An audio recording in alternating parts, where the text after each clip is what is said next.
Happy weekend, everybody. This is Kevin. You are listening to the 15th installment of the PT Guru Podcast, Weekend Edition. Today, I'm going to tell you about being a practitioner. It's been a long time coming.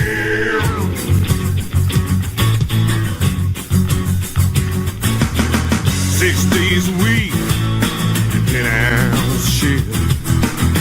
What about the OT? Well, it ain't worth this. This ain't no 9 to 5 out here on these production lines. So I told them where to shove it, then they could read between the lines. All right, so thank you so much for watching. Thank you for spending a little time with me today. I really do appreciate it. It's really good of y'all to come hang out. On the weekend, we do this thing up on YouTube, but it's also on iTunes, SoundCloud, Stitcher, or Ask Alexa, play the PT Gurus podcast. It'll come right up. Short week this week, but I always like to kind of go back over what we talked about in the previous week. So if you are just a weekend warrior who checks me out on YouTube, maybe something catches your fancy and you want to check it out on iTunes, you can do so. So this week we kind of talked about lighting efficiency. How exactly do we get the same light out of a 60 watt light bulb that's incandescent versus a 13 watt bulb that is a compact fluorescent, or a 6 watt bulb that's an LED? How do we manage to do that? Well, it's all about light meters and measuring light. So kind of some fun stuff there. For our Equipment Wednesday, we talked about soldering irons, how critical temperature is in this particular application, especially with today's higher and higher tech composite materials. That could be a problem if we don't have that thing reading right. And we also told you how to get it reading right for a really good price, in all honesty. Then on Thursday, for our Quality Toolkit Thursday, we talked PDCA, or the Plan, Do, Check, Act cycle. Fun stuff there. And then on Friday, kind of an uncertainty exploration where we talked about how long is a piece of string. Think about that one for a minute, and it's an interesting, fun little podcast to talk about. So let's get down to some weekend content. Like I said before, I kind of like to do more high-level thinking, kind of get your brain going stuff on the weekend. And so talking about being a practitioner. Now, obviously, from my perspective, it's in metrology, but it really applies in a lot of things where you just get out there and do because you love to do. It's what it's all about. So it's been a while, in all honesty, since I really got my hands dirty, just dug in, went hardcore into measurement. It's not really the space I live in right now. And in all honesty, I miss it at times. I miss getting into some of the crazy stuff. When you do this work every day, every week, every month, years on end, it really does get inside of you. I mean, yeah, there's the geek speak and the math, but that's not all of it.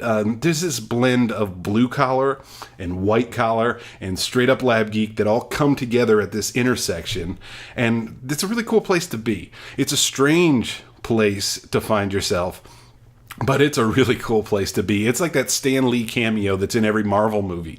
It belongs there, but you don't know why it belongs there, but you just know it feels right. So, working in a lab coat and you're drenched in oil because you didn't release all the pressure on the hydraulic deadweight tester before you removed the gauge, knowing that you used a deadweight tester because it shaved 0.05% off the uncertainty on the measurement that you were doing.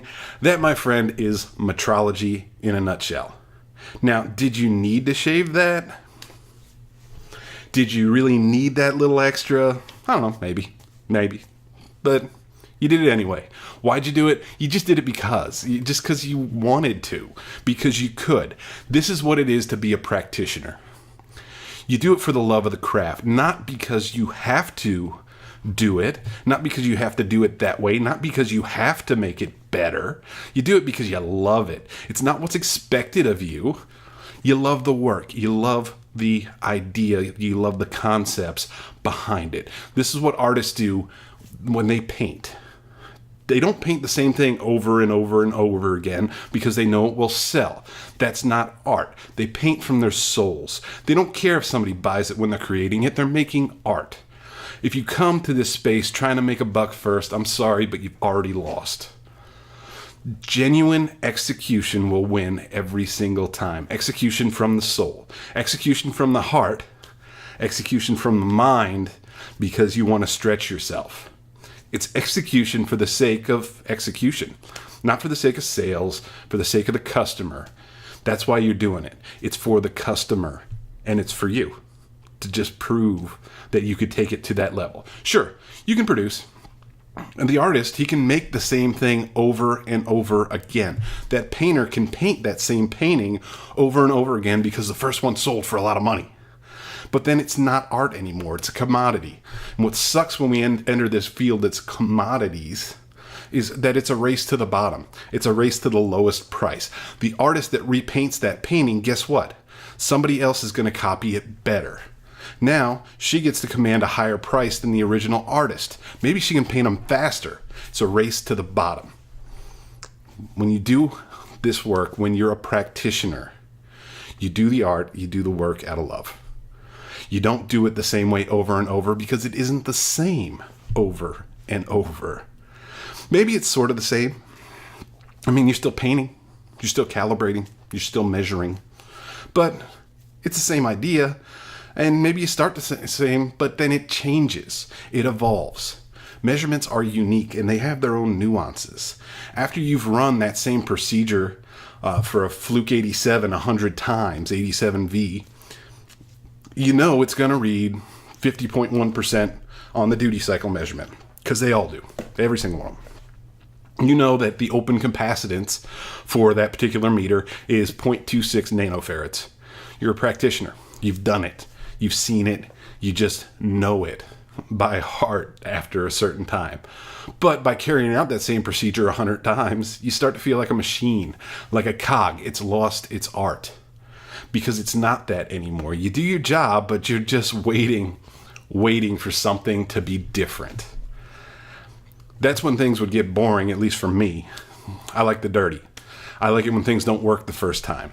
That's when you get to do science. That's when you get to do metrology. That's the real thing. That's when these things need to work for you. That's when your mind needs to actually kick in and say, what is the issue here? What am I getting wrong? That, my friends, is the real thing. That is when you're a practitioner. That's when the real stuff happens, when you get to execute on that level, a level beyond a machine, a level beyond being a cog, a level where you need to dig deep into yourself. You fail and you fail and you fail, but you know it's right there. So you're going to try one more time. One more fail, just that much closer to success. And you know you're closer, just that little bit closer, with every try. You rewire it. You reconfigure it, you read that part of the manual again, you keep going. That's what it's really about. You keep going, you persevere. This is the work that scientists do, and this is the work that technicians do. Some folks like the run of the mill. They want that. They want the same thing over and over again. The unknown scares them. Never me, never my thing. I hope it never is. I love the challenge. I love the game. I don't care if it's a win or a loss. Sure, we all want to win, but sometimes you need to lose too. The losses teach you the lessons that will enable you to win. The losses, the ones I could not figure out, keep me up at night. They inspire me. They make me better. They make me smarter, and they've made me, me. That's what it really is to be a practitioner. It doesn't mean that you just do it. No, it's more than that. You do it because you love it and because you wouldn't have it any other way. So thanks for listening this weekend. Thanks for watching this weekend. I'm Kevin. Hit me up on the website, www.ptguruconsulting.com. Lots of cool calibration stuff there. Tools, videos, all kinds of stuff you can put to good use. Also, hit me up on my socials, Facebook, Instagram, YouTube, Twitter.